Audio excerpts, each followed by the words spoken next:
Hi, Lewis. Hello, hello, hello. Welcome. Thank you for calling from down under. I'm so excited to have you on the podcast. Thank you for having me. We got to have a trial run together, which is really good. So I'm really prepared this time. I know for anybody who doesn't know, no, you all know I do my own audio. And so we had Yeah, some technological issues last time. yeah, But hey, like you said, it was a great rehearsal and a great run of shows. So I'm excited I'm also stoked because I learned something about you on when we were doing our quote unquote kind of our rehearsal. And yeah. I think you saw my face when you said it. And I was like, shut the fuck up. This is exactly, I've been looking for somebody incredible like you to talk about. So I think we Beautiful. should just dive right on in. For anybody who Let's doesn't know what do the it. fuck I'm talking about, first off, before we get in, Lewis, can you just introduce yourself? You're an amazing coach, but I'd love in your words if you could just share first before we start diving into personal things who you are. Love it. Thank you for that. Thank you for holding space, and thank you for having a conversation with me today.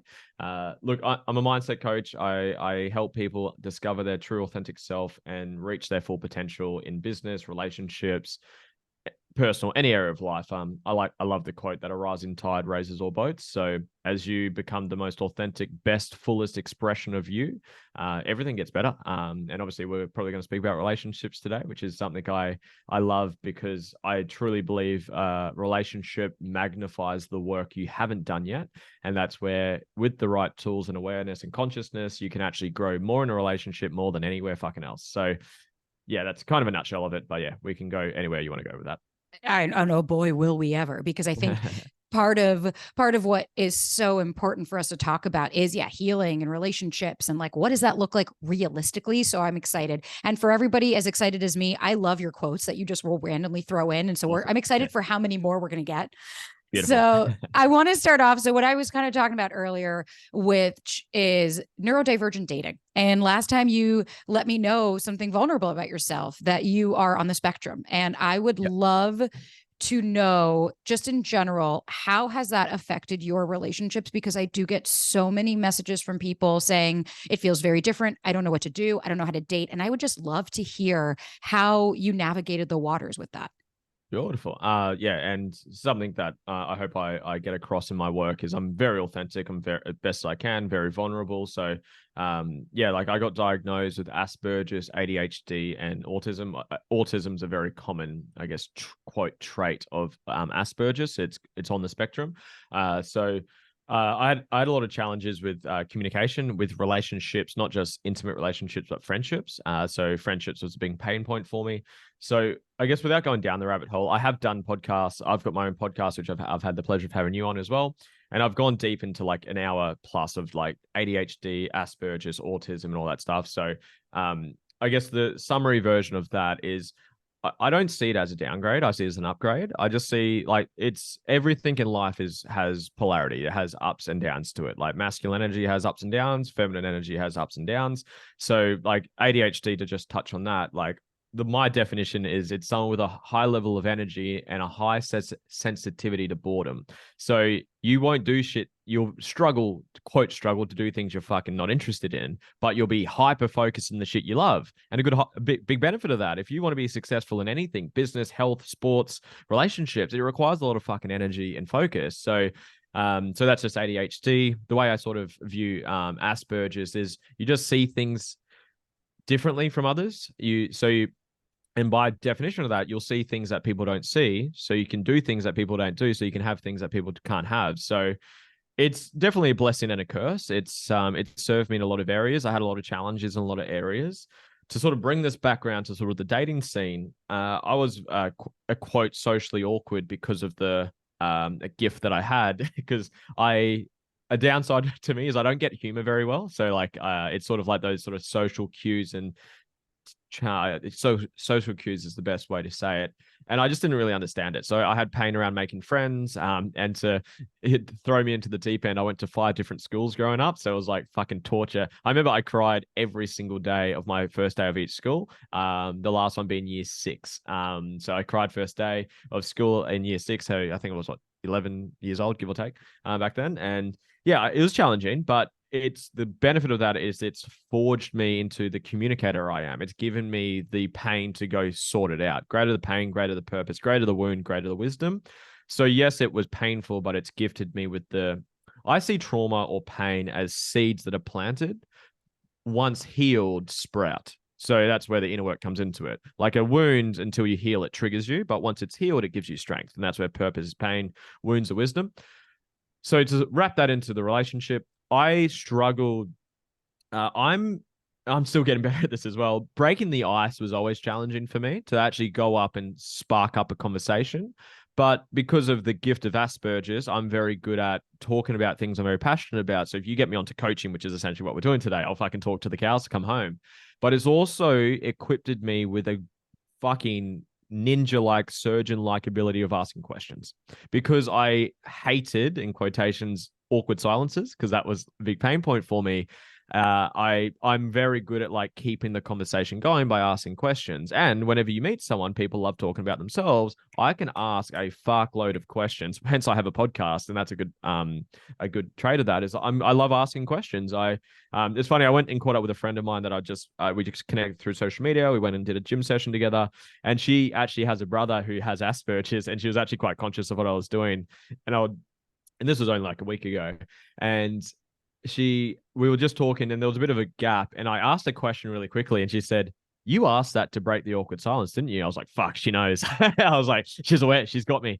So to answer your question, it's not all downside. It has its upsides, it has its downsides, and I just believe play to your strengths. So I do not like, to this day, really going to parties. I don't really like going to that sort of group setting for socializing. So I rather take someone out on a date, like one-on-one, go grab a coffee, go do a gym session. So find your ways that play to your strengths. So don't like go to a bar to meet someone if that's not your style. Social media is obviously a gift and a curse, I guess, how you use it. So I'm engaged with my beautiful fiance, and we met through social media, and I was talking to her, so I felt more connected with her. I was asking questions to her. We caught up in person. So I didn't like go meet her at a bar, go meet her at a club. I just met her through social media. So yeah, I don't believe giving labels of it's bad or it's good. It just has its ups and downs. Be aware of that and play to your strengths. But yeah, that's kind of my initial view on relationships. So yeah, I hope that gave you a bit of context.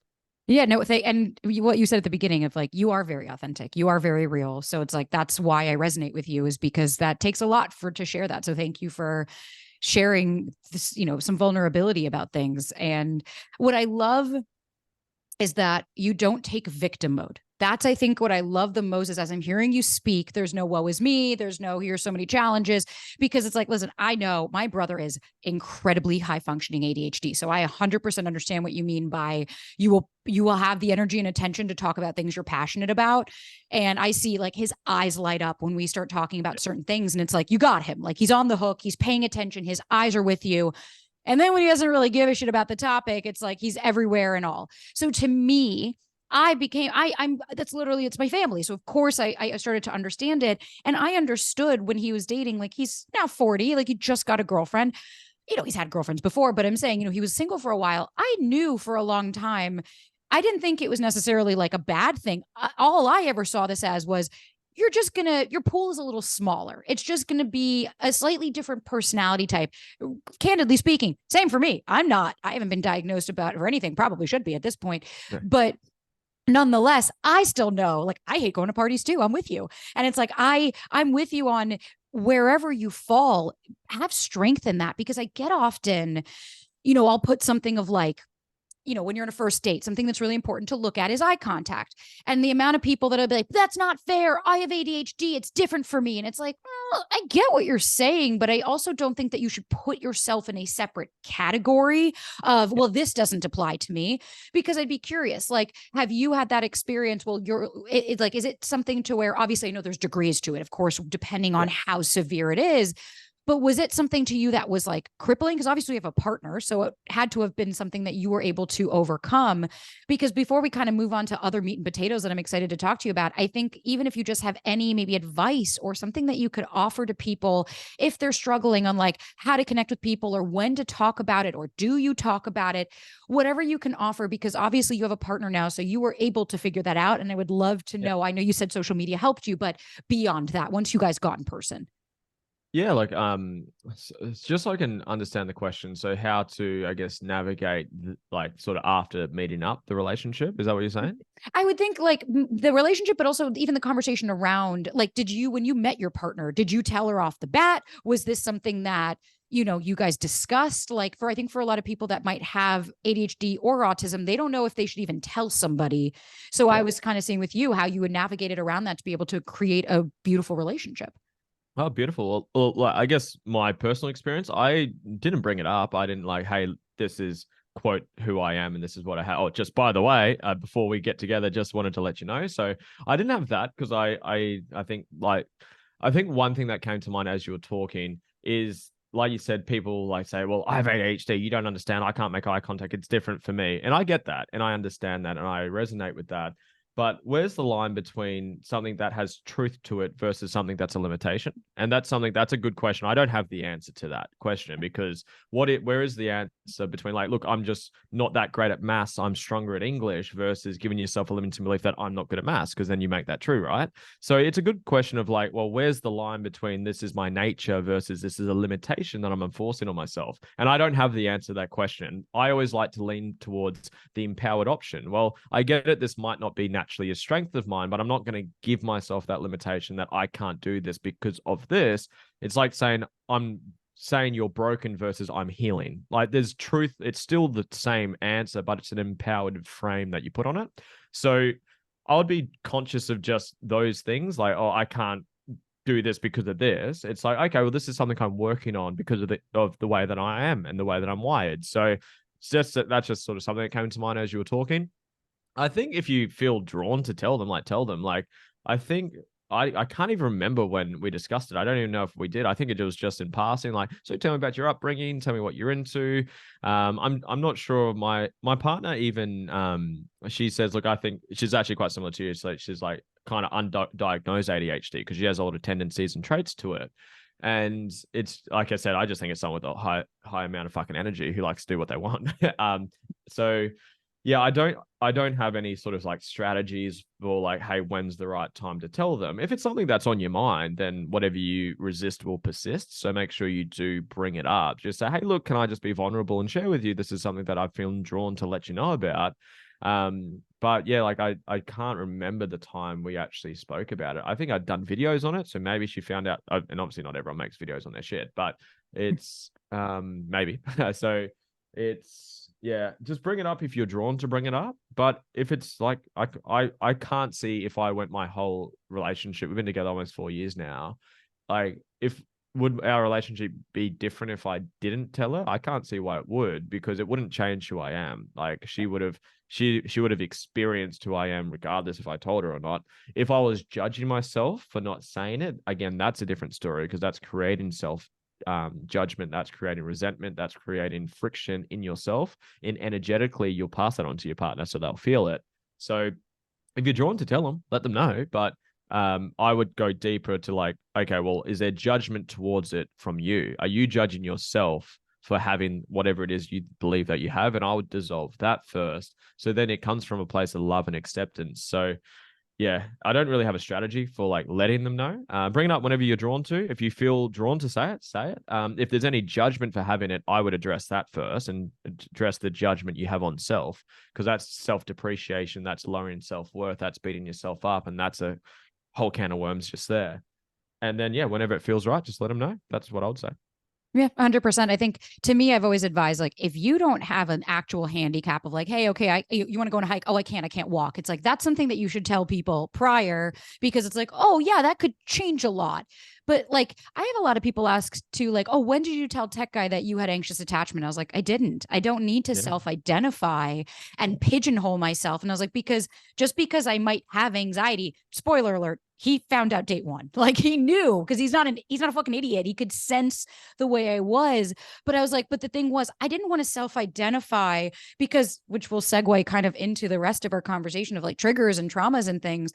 Because to me, I love how you had put it earlier. It's like I had healed through really what my shame around my anxious attachment style was. I finally started to accept myself and say, listen, I'm not everybody's cup of tea. And just because I have anxious attachment style doesn't mean I need to like set myself apart as if I'm this strange creature that has this thing. Because to me, if you like me, then you fucking like me. You accept me fully. So it's the same, like you said. The only time I could see is like if you go on a date with somebody and maybe if you asked them out again and they said they didn't feel it and they're like, oh, well, you didn't make eye contact with me, then you could say, there's a good reason for that. I'm on the spectrum or things like that or whatever. Then you can explain. And maybe that person will, oh, I had no idea. Thank you for telling me. I thought you weren't interested. Yeah. But I think I'm with you on like, you don't need to put it out there to cause a divide unless you're uncomfortable with it. That's a whole nother thing, which kind of loops me back on like really originally what I had wanted to talk to you about. This was just a nice bonus for us was healing. We talk about triggers. We talk about traumas all the time. I know a lot of your content's around that. Go follow Lewis if you haven't already. And we're going to put everything in the show notes so that you can. Healing while single, or should you wait? Or, I think we can start to kind of meat and potatoes in that, because I know I'm a big proponent of like you said earlier, your relationships are going to be a nice little flashlight on all of these aspects that you need to work on. I know that they were for me, and I am still triggered every fucking day, but I now have the toolkit to be able to utilize that. But I'd love your thoughts on the importance of triggers and what they teach you about in your relationships. And like, should you wait to heal before you're in a relationship, or is this an ongoing process? Beautiful. I think that you and me are very aligned. Obviously, we've spoken before. You've come on my podcast, so I share very, very similar beliefs, and I'll kind of articulate it the best way I can. So look, I'll start with from the top. So there's three things. There's traumas, traumatic reactions, and triggers. There's a book behind me called "You're Not Broken" by Dr. Sarah Woodhouse. You can dive deep into that. It's a really good book. And a trauma is there's a formula she has for it. It's high levels of not feeling safe or perceived threat, overwhelm, and helplessness to protect yourself. So that's where quote trauma comes from. You can also call that fight or flight. You can call that feeling scared. So and variations of that. It can also be named as too much, too soon, too frequency, too fast. We all have them, and some people think like trauma is like your quote big traumas like rape, abandonment, war, abuse, severe abuse, etc. Like a trauma can not being seen, not being loved, not being validated, not being enough, losing mum or dad in the shopping center when you're fucking 4 years old. Like it can be not getting dropped off at school, like one for me, and not feeling safe because you're freaking out. I got expelled from I got not expelled, I got kicked out of kindergarten day one. That was a different kind of ones for later. But it's like trauma can be just the absence of love is trauma. And if you really hear that and feel that, the absence of feeling enough and feeling validated, having your needs met, can be traumatic for a 3-year-old. Because what's traumatic to you and me right now at the ages that we are is completely different to someone when you're 2 years old, 6 months old, 3 years old. So the trigger is what reveals the trauma.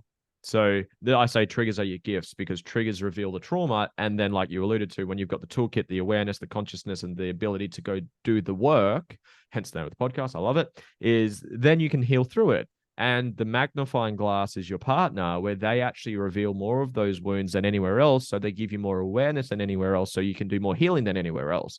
So that's why I love it.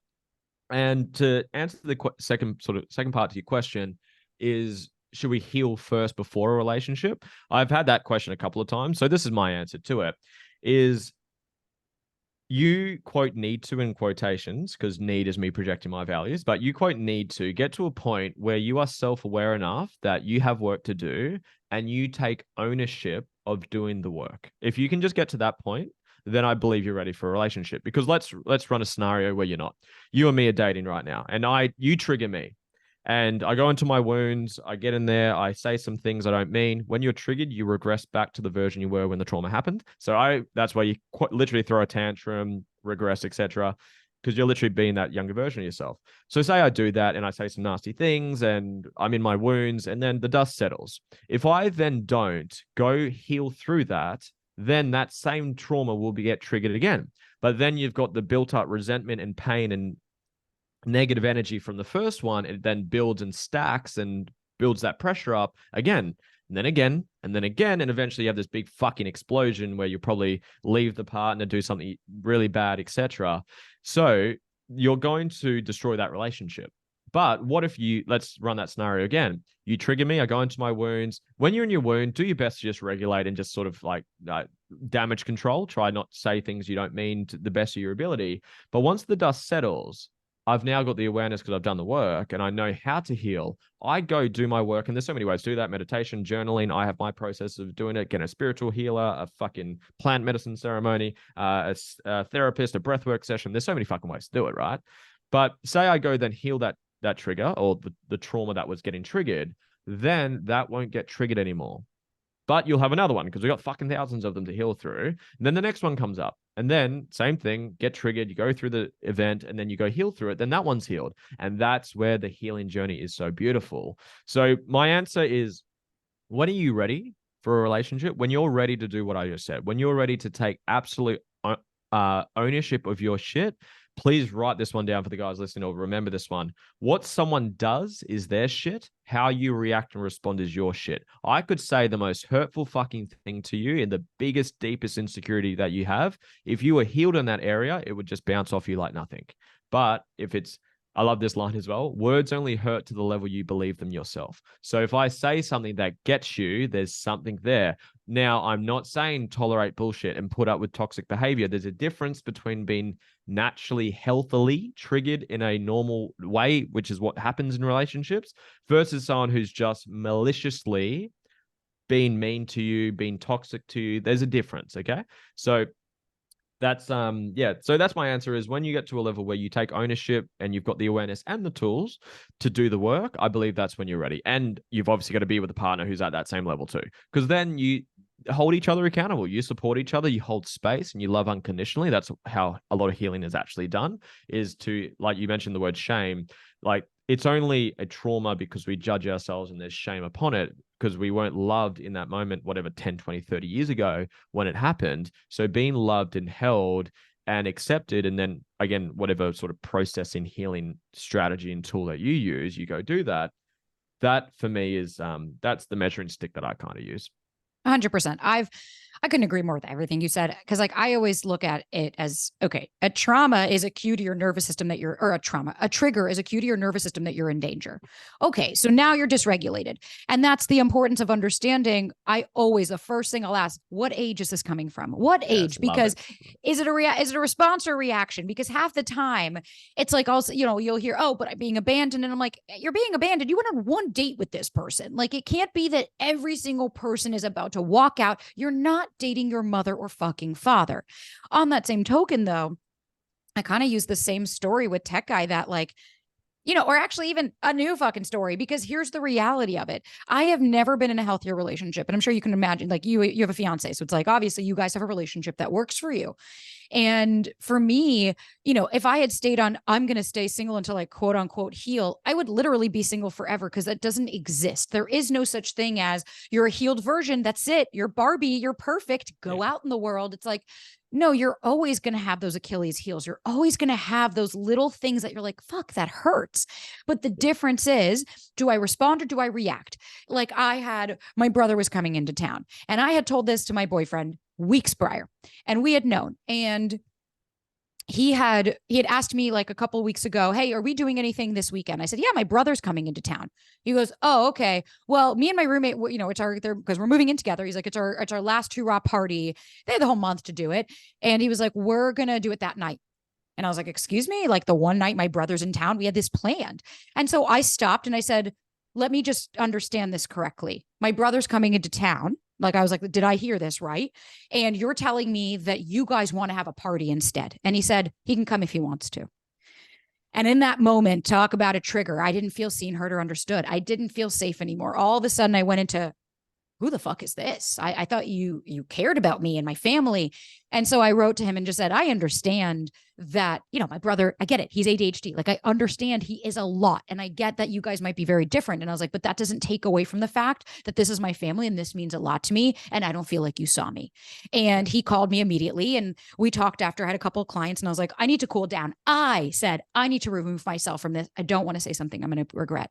And when we spoke, I was able to say, can I share how this landed on me? And I may not have been as sweet and cuddly and kind as I normally am. I was a little sterner, and he explained himself. And I kind of came back and I was like, I know that this didn't come out of malice. I said, but nonetheless, I didn't feel like you heard me. I told you we had plans. Then you disregarded that and said, well, too bad, we're having a party. And I was like, instead of having a conversation with me, we are a team. I was like, we make decisions together about plans that we have collectively. And he just sat there and he was like, you're 100% correct. I am so sorry. And he was like, I was very selfish in that moment. And I was only thinking about myself. And you're right. This actually has nothing to do. He's like, I love your brother. I think he's great. And he was like, this is on me. And you're right. I need to do better.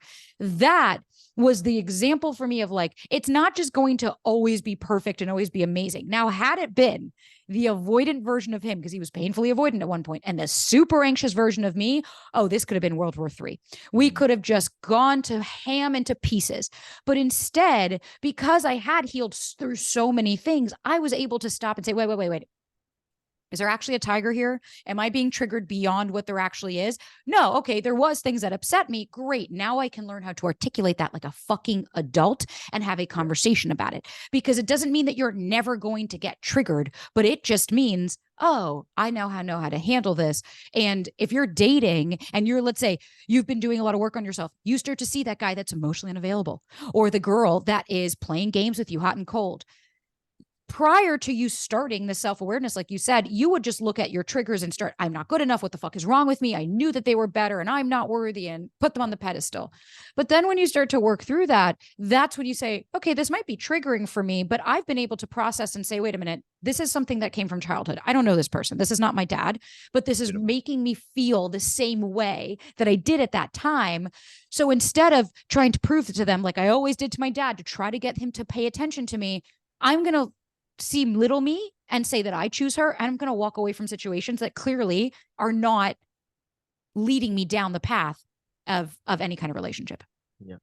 I love it. You're you and me are very, very similar with our beliefs. And it's the balance of, it's just the skill. It's the awareness. It's been able to look within. And I love that you removed yourself as well. It's been able to, because me and Georgia had one not too long ago where it's like I said, something that like in the wound, that whatever 7, 10, 12-year-old version of me said something, I was like, fuck, I didn't mean that. But it's then obviously, like you said, just doing the work, being able to be self-aware enough that it is your shit, and whatever's coming up is on you. It's you. Because if it wasn't there, you wouldn't be doing what you're doing. You wouldn't be in your wounds. You would be able to just bounce off, ask questions in a very neutral state. So yeah, I absolutely agree. Yeah. And I think it's important for us to really shed light on this topic, because there is such a fallacy of like, you have to be healed to get anything. You have to love yourself fully. Like I love RuPaul, and she always says, if you can't love yourself, how the hell is anybody else going to love you?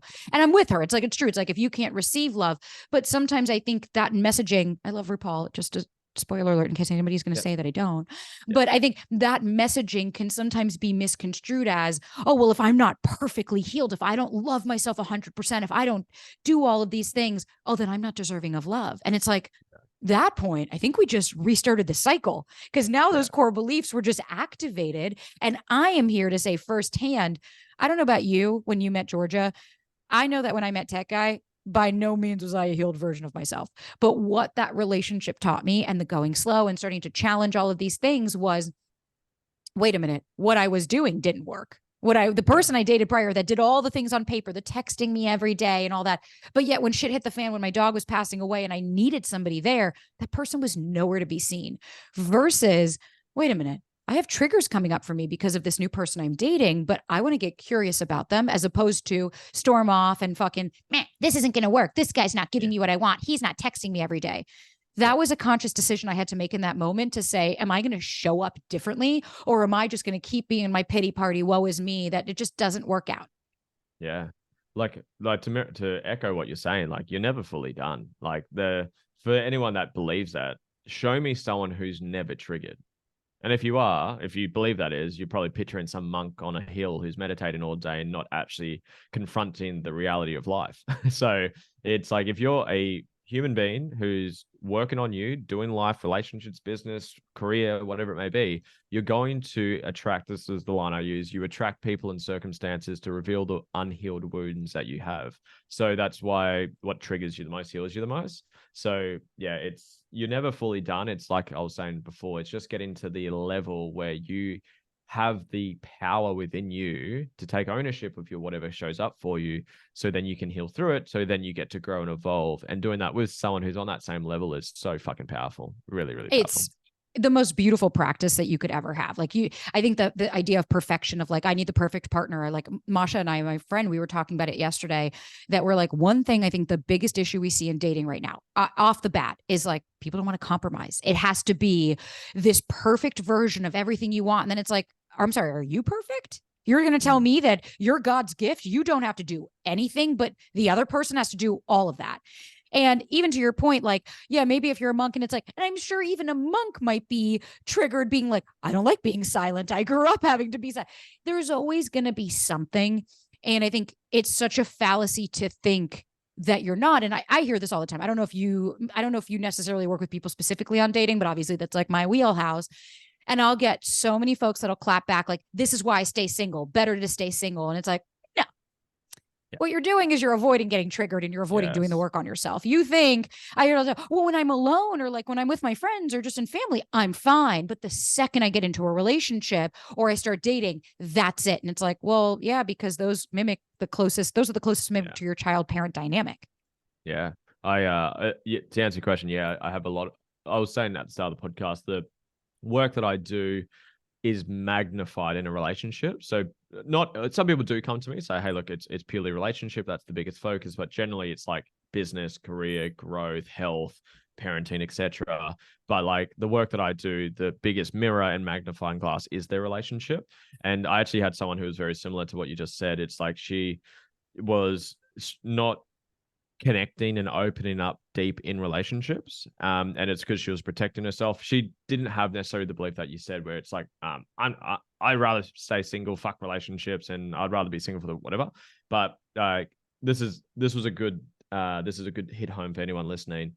You only do things in life that serve you. And if you actually lean into that and say, well, what am I doing? Even if you quote, don't want it, what is the benefit of what you're doing? So like I asked this client that I'm still working with at the moment, and she was struggling to open up, struggling to go deep, just always had these shallow relationships. So I asked her, what's the benefit of you having shallow relationships? And it's quite confronting to say, what's the benefit of smoking? What's the benefit of being detached? What's the benefit of not committing? What's the benefit of being broke?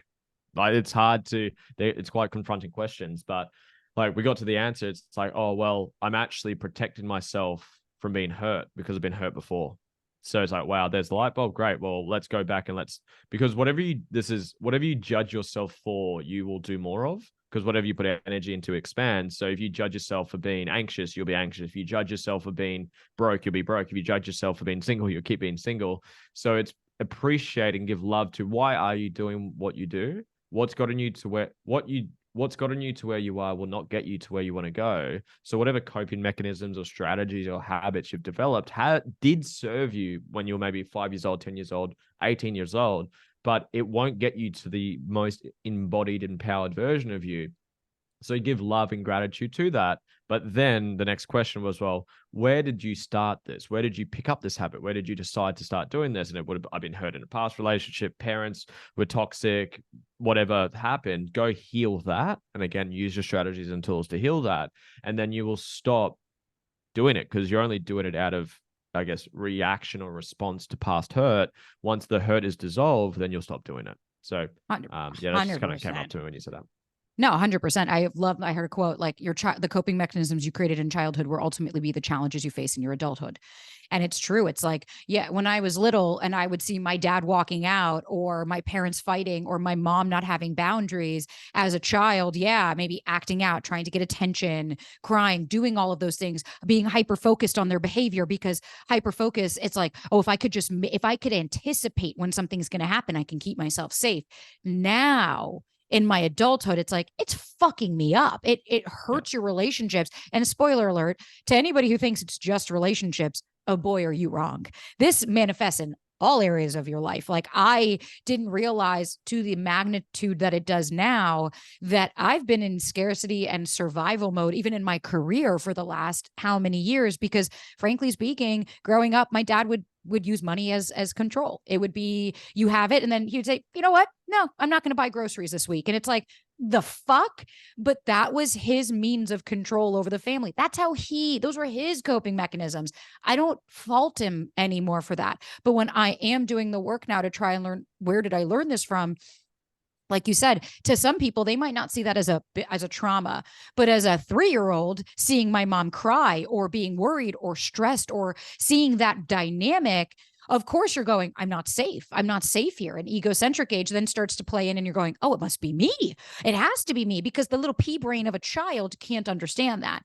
And I think for, like, I had my clients pretty much every day, but like today specifically when we were talking, and she was like, I know consciously this inner child work is the key for my freedom. And she was like, but fuck, it just hurts so much.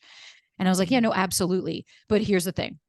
It really hurts to walk with a really heavy backpack, right? Really, really heavy backpack.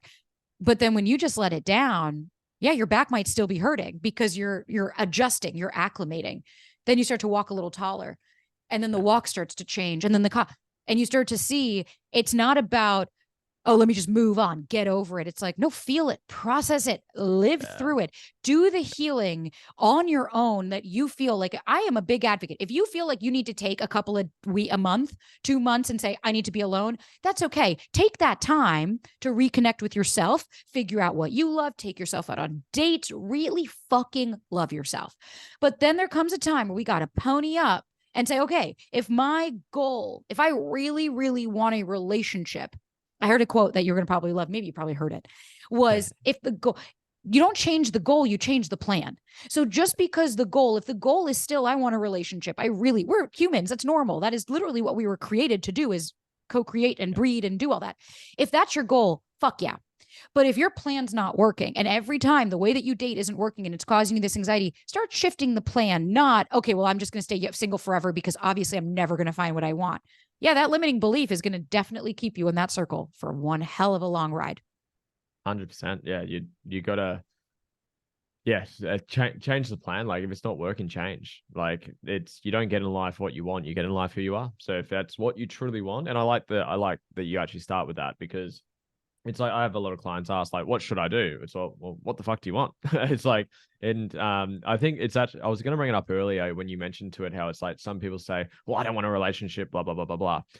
Is that the wounded version of you speaking, or the embodied version of you? Because I struggle to believe, and this might be a limiting belief of mine, but a fully healed person, again, that doesn't exist, but hypothetically, fully healed, embodied, the fullest expressed version of someone, I struggle to say that I want to be single forever. It's like we were genetically not bred, but we evolved to connect, to love, to, like, it's our base expression is love. If you look at a baby, like they're not anxious, they're not holding on to the past, they don't give a fuck about people's opinions. They love, they're gratitude, they're curious. That's who we are. But then we develop the ego. That's a can of worms for later. But it's like that defense, I believe that's just a wall and a barrier and defense and a shield from letting people in because you've been hurt. But yeah, I believe once you've done enough work to be at a point where you're conscious enough to do the work, a relationship for me is like the ultimate growth and loving container that you'll ever get into. 100%. I knew for at least me, like years ago, when I was just a shitty fucking version of who I am now, just lots of trauma. I was operating fully through that. Yeah, there were times where I never saw this version of me coming, but I did know at one point, like I was telling my friend today, like I told her, like a lot of people don't even know like this history I have, that like my mom had brain aneurysms and I went through like a total breakdown having to be there for her 6 years ago. And that's kind of like my past life before I started my clothing company software. And I just remember thinking, yeah, it sounds like shit. It sounds really hard to get to that place, to get to that healed version. This sounds really difficult. But you know what sounds even worse? Staying where I'm at now. Being in this place, staying in this personal hell that I've literally created for myself from coping mechanisms and childhood and all of these traumas and everything.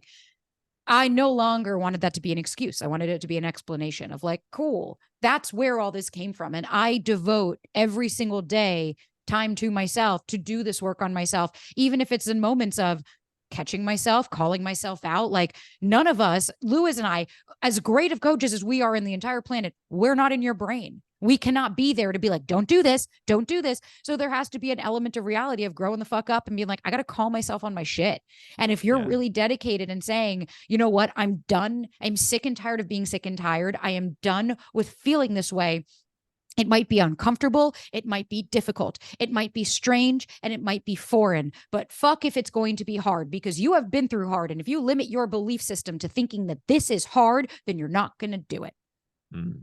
And I'd There's love, oh, sorry, I had to interrupt. Keep going. No, I was just something sort of popped up as you were talking. And I say this with love and compassion because everyone is doing the best of what they've got, right? Like you've got the Totally. conditioning, the program, the beliefs and the habits that you've adopted from your mum, your dad, or your upbringing, whatever that looks like. But there is like, we grow on the borderline of support and challenge. They're the only two ways we grow. You need enough support that you don't fall over and break, but you need enough challenge that you don't get soft. And it's finding that happy balance in life where life is always balanced, you just might not perceive it, so that's why you're sort of stuck in a bit of a cycle. But it's to play the role of challenge right now is that if you're choosing to not do the work, you're choosing to have the consequences of not doing the work. If you're choosing to stay in bed and hit snooze, you're choosing to be unhealthy. If you're choosing to smoke a cigarette, you're choosing to have the consequences of smoking a cigarette. And again, I say that with love because maybe you are doing the best of what you've got, but once you're blessed with awareness, which is what you're gifting to the world, which is what this podcast does and what you and me do for others, once you're aware of it, it's on you. And you got to own that. Like if you're a third world country, you live in a third world country, you haven't got clean water to drink, you got no food to eat, like fair enough. Like fuck me, like fair enough. But if you got the fucking internet and you're not fucking Googling, it's like people, I've got friends and family who struggle financially and they're out getting fucking drunk on the weekend. It's like go buy Rich Dad Poor Dad for fucking $10, or there's probably a YouTube version of it for free. Read it, learn it, apply it. It's like if you're choosing to go out and do that, you're choosing to have financial hardship. So yeah, it's just sort of like, I think you're sort of going down more of a challenging route. I just wanted to jump on that train with you, but it's yeah, like you're choosing the problems you have in your life. If you're choosing to be single because you aren't doing the work, then that's your choice. Or you can choose the emotional healing path, which can be scary. If you've got a beautiful coach like yourself and myself that do this work and can hold your hand for you. But again, you get to choose your battles. You can choose to be triggered and scared and just put up the walls and avoid the relationship because you've been hurt before, or you can choose to look within, and that's completely on you. 100%. I'm so glad you said that, because I love to empower people. Like anytime I hear it's like, why are they doing this? I'm like, why are you allowing it? You know that you have just as much say in this situation as anybody else. Like just because somebody is treating you poorly doesn't mean you have to stick around. But that is 100% where I'll go. Like you are now making a conscious decision. Don't give me this bullshit that, oh, I just can't stop myself. It's like, all of us, I would love, you know what? I'd love to be fucked up all the time. Sure. Would I like to be on drugs all the time and living in a different land? Yeah. But I'm also an adult that knows that I need to take care of myself and I need to be on planet Earth. And if you're in something that makes you feel like shit, that is not serving you, we can't just keep using the excuse, well, I'm not healed and I haven't done that. It's like there has to be an element of ownership and accountability that we take within ourselves to say, you're right. That is on me. I did make this conscious choice. So I kind of like to end with, what is your favorite like healing modality? What is something that you're just like, this is like something that you've really seen has helped you, clients, whatever. I'd love if you share even a couple of things that you just really love and believe in.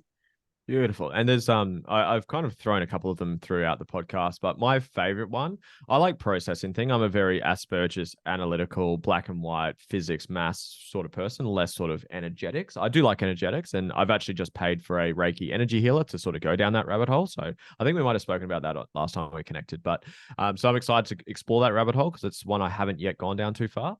But I'm a processor, so I like analytically processing things. So if you listen to the book I referred to before, You're Not Broken, there's the trauma is unprocessed memories. So I have a process of how to process it. So how do you go step by step, obviously regulate and obviously have your hand held if you need to, but go through and actually process it. So trauma is just judgment at a high level, and you could have a little bit of judgment. This person pisses you off a bit versus this person is the fucking incarnation of the devil. They need to fucking die. I fucking hate them. It's like because of what they did. Again, it's just judgment, and trauma is a very extreme version of it. So it's been able to be aware of it and then process it step by step. That's my favorite way because that's what aligns most of my personality type. But there's limitations of that. And there's limitations with all forms of healing because like energy healing is more powerful for things you're not conscious of. Because my way is limited where, and I say my way, my preferred style is limited because if you can't remember it, if you don't know what happened when you were in your womb space, which you probably don't, I would be surprised if you do, or when you're 3 years old or whatever, you probably don't consciously remember it. But your nervous system, as you've said, the body keeps the score. That's a book that's behind me right now as well. And your nervous system will remember it. And that's where probably an energy healer, a plant medicine ceremony, an energy, like that's where probably those rabbit holes are probably worth exploring. My favorite is the analytically processing, like whenever you have judgment. So if someone pisses you off, you can't hang around someone presses your button, someone annoys you, someone fucks with you, someone's fucked you over, done you wrong. I can do that step by step. That's my favorite style. Second, I'm a big plant medicine man. I love mushroom trips. I do that every 3 to 6 months. It's a recalibration and it's a healing experience because it's deep in you subconsciously.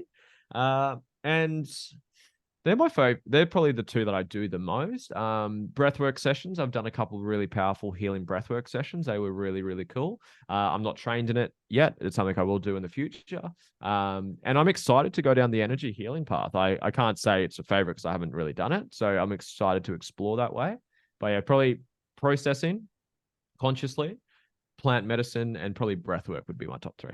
Love it. Yeah. I've done all of that. Like Reiki, my friend was like a Reiki master in New York and she would do it all the time. It's beautiful. Like it's emotional. It's powerful. Just do, anybody know, please do plant medicine under with somebody. Don't just go and buy mushrooms, psychedelic mushrooms and take them on your own. Please make sure you are under supervision. Like I do ketamine treatments, but with a doctor's supervision. That's been powerful. But Lewis, thank you so fucking much for being on the podcast. Thank you for your vulnerability. And if people want to find you, obviously I'll put it in the show notes, but just in general, where can they find you and work with you? Beautiful. Thank you for your time. This has been beautiful. You're obviously helping so many people. So hopefully I've added a little bit of value today. And my Lewis Huckstep across the board is Instagram is number 1. So if you actually want to have a conversation, I talk to everyone that gets to me. Sometimes I'm a bit slow, but I'm getting better at that. But Instagram, Facebook, LinkedIn, TikTok. So I do have a website. It's pretty shit right now. So don't go to the website. But okay. Instagram is probably number 1. Perfect. I will link that in the show notes for anybody that wants to. Lewis, thank you again so much. Go enjoy your next day because you're in the future with us while we start to wind down ours here. Enjoy your afternoon. Thank you. Thanks, Lewis.